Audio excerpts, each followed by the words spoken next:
Hello and welcome to another Bearded Geek toy review. In today's episode we've got a box to open which was delivered today.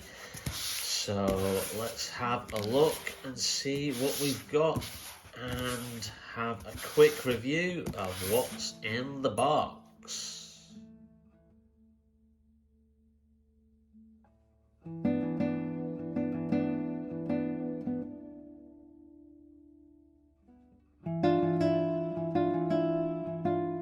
Welcome back to the channel, and as I said in the intro, we've got a box here and some content to have a look at. This was delivered earlier today.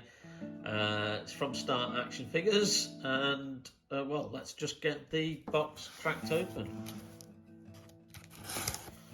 and have a quick look at what's in the contents, because that's the most important thing, isn't it?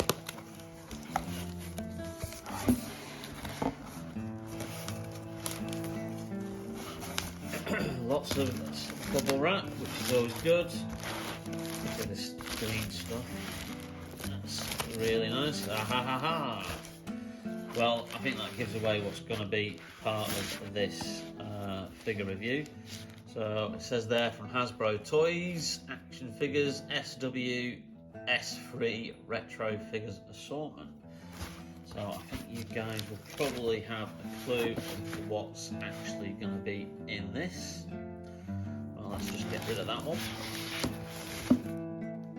And let's crack open this particular box. Now let's hope, like last time we opened something that was packaged from Hasbro, all the contents are in a lot better shape than what one of the actual items was for that last set of figures that we got. So let's have a look here, and I think you can see, whoa, what have we got here? Have we got Star Wars Retro Collection action figures? I think we have. Let's take a closer look. What we're going to do is we'll take each figure out one by one and we'll have a look. So what we've got there is Star Wars The Mandalorian Retro Collection, Greef Karga, obviously in the style of the original Kenner action figures from the 70s and 80s. The Star Wars Retro Collection is inspired by 1970s Star Wars figures and features original figure design and detailing. Continue your collection from the galaxy far, far away. And then we've got a list of the characters who are in this wave, which is the Mandalorian, Cara Dune, IG-11, Cully the Child, Moff Gideon, Greef Karga, and the Remnant Trooper. Although I actually think the Remnant Trooper is exclusive to the Mandalorian Monopoly set, so I don't think that's in with this bunch, because that's not part of the actual wave. You have to get that separately, and I'm not paying 50 quid just for another Monopoly set to get that figure. So that's Greef Karga there. And here's Moff Gideon. There we go. Again, something I'm not really keen about is the fake weathering that's on these cards, and again they're like ruined with this huge, ridiculous Retro Collection sticker. But there is a way of getting rid of that, and I will leave a link to a previous video that I've done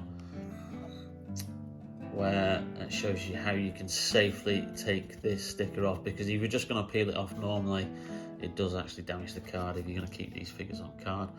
So there's Moff Gideon, and he does have the dark saber and a weapon there. Aha, here's the Child. Now the Child is actually in scale larger than the actual Black Series one from the 6-inch collection.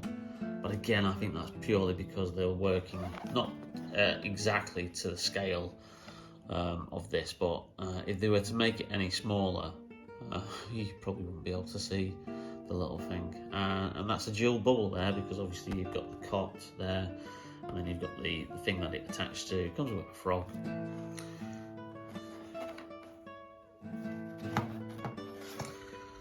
And here's Quill. I have spoken. Nice little Ugonaut figure. I don't think that's based on the original Ugonaut figure from the Empire Strikes Back line. I think it's completely new sculpt. Again, all the gumph on the back. But yeah, he looks good. I like the card back on that one.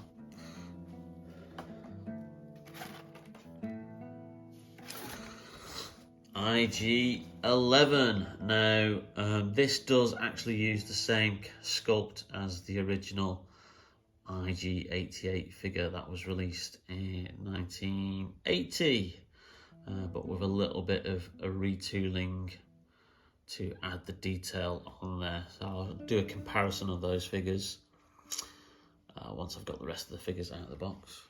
But again, nice card back there. Ruined with that great big A Retro Collection sticker. But if you're going to keep these on card like I am, you can get rid of it so you can see the full image properly.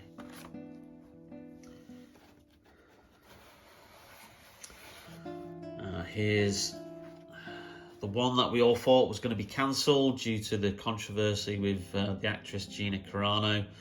And there was rumours that this figure was actually going to be taken out of this wave, especially when it went away and disappeared off various websites for pre-order separately.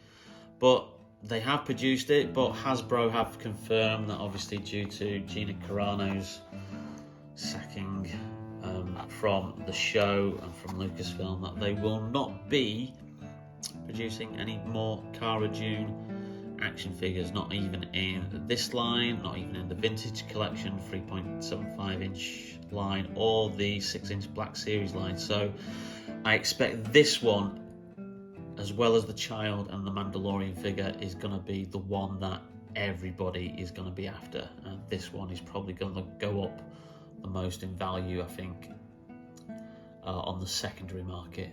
But yeah, that's a lovely figure there, really in style with the original Kenner figures, or Palitoy figures if you're from the UK.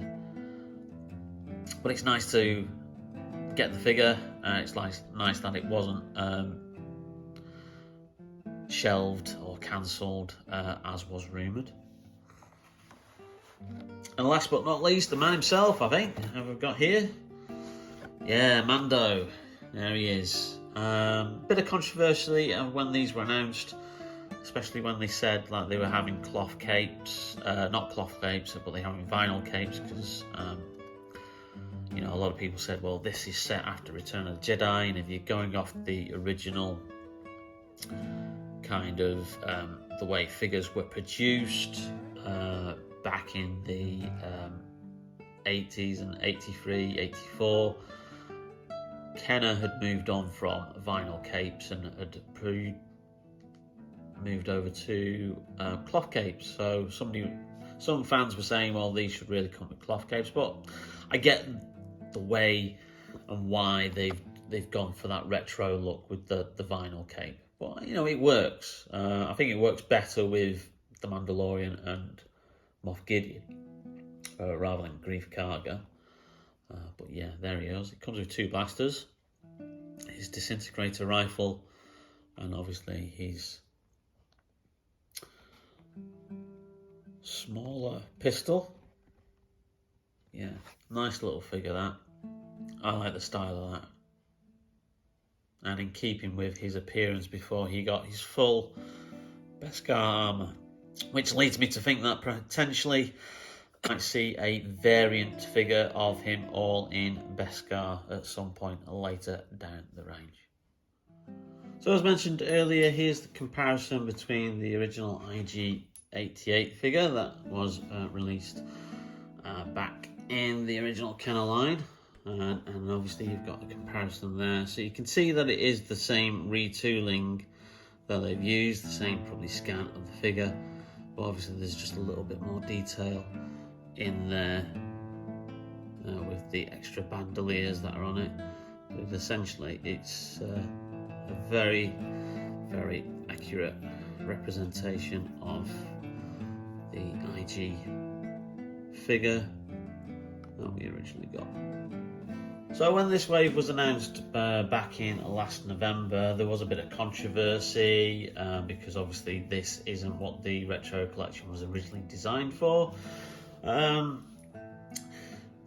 You know, some people saying that they should stick to the original, 96 Kenner figures that came out with the range, and they should just continue to reissue those.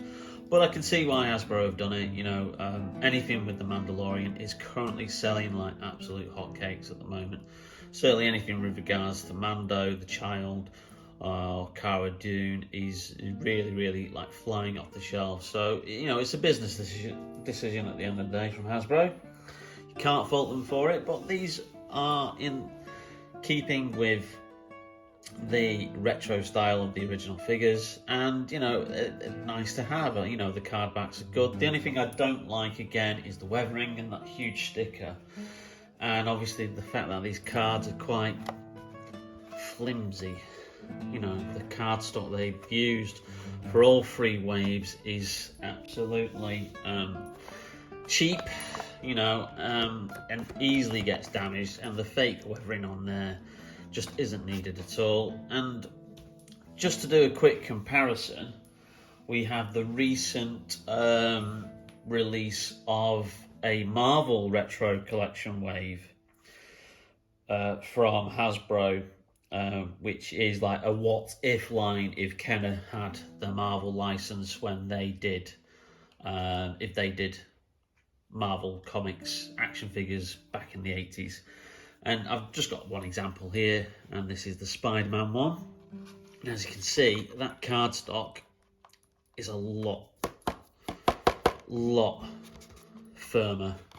And again, there's no false weathering on the outside of the card, you know, and there's one little sticker on there which is like first edition, which is all that's needed. There's no great big retro collection sticker on there taking up all of the card back and taking up, you know, obscuring most of the image.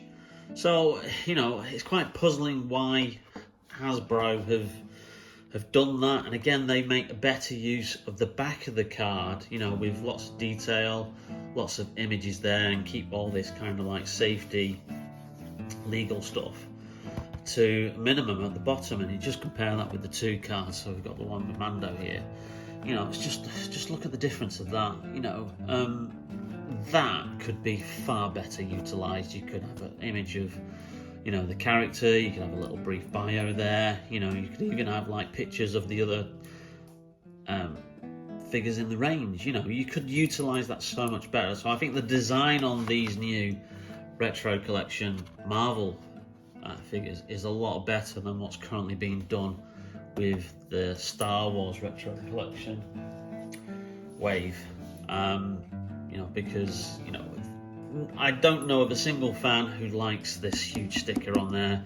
I don't know a single fan who is accepting of the flimsy card stock that they're using, or the weathering on the card. It's just not needed. It's just not needed. So, you know, I think if they were to do a fourth wave and produce like some of the other figures from the original range in wave 4, you know, some improvements need to be done, I think, for this line to continue. And just as a quick comparison, here we've got one of my Empire Strikes Back retro collection figures. Now, as you can see on that, I've removed the retro collection sticker. And like I said, I have done a video on how to do that and how to safely remove it. I'll leave a link in the description down below. But as you can see, you know, it's far better without it than with it on. And you know, if you've got the opportunity, you know, I would certainly, if you're keeping these figures on card for display purposes, certainly take the retro collection sticker off. And just a quick comparison there. I've just quickly, took me about 10 minutes or so, I've just removed the retro collection sticker using the method as outlined in my previous video, and as you can see, it looks a lot better without that huge retro collection sticker on the card. So I'll be doing that with the rest of the wave. But yeah, it's a safe method. You just have to take your time, have a bit of patience, but it makes these releases look so much better without that gaudy sticker on there. So I hope you enjoyed that quick look at the Star Wars Retro Collection Wave 3 of the Mandalorian figures. And if you did, please leave us a like, and don't forget to hit that subscribe button and that notification bell to get notified of whenever we upload a new video. And in the meantime, take care, stay safe, and we will see you soon on Bearded Geek Toy Reviews. Bye now.